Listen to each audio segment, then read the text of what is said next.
Now he appears to be living the dream, a stunning holiday home on the beautiful island of Sicily. Bought for just 85 pence, George Laing from Eastbourne took advantage of an Italian scheme to buy a house for €1. He's documented his renovations on social media and now has dozens of requests every day from people all around the world trying to emulate him. Peter Whittlesey went to meet the 32-year-old overnight holiday property guru. Alan Carr and Amanda Holden bought a house in Sicily for €1 and converted it for a television series. Derelict houses are available across Italy for less than £1 as part of a scheme to repopulate villages. Buongiorno, how are you doing? George Laing from Eastbourne bought his house in Mussomeli in Sicily.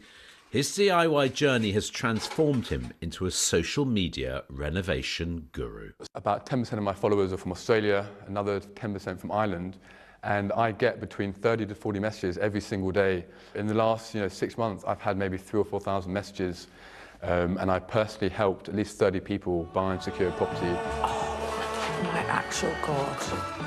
Like Alan and Amanda, George had to clear his property of the personal possessions of the previous owner before he could start work.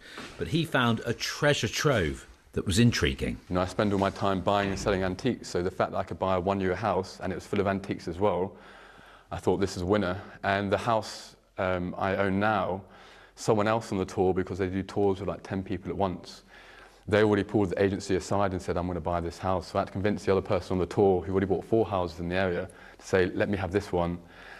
And it was a pretty spontaneous decision. The €1 house ended up costing about £4,000.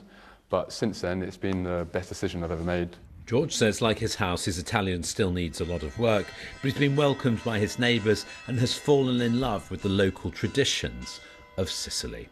Peter Whittlesey, BBC South East Today, Eastbourne. Why didn't we think of that, eh, John? Absolutely, I know. Pretty warm in Sicily. Not as warm here, but quite muggy, isn't it? Despite the fact that some of us are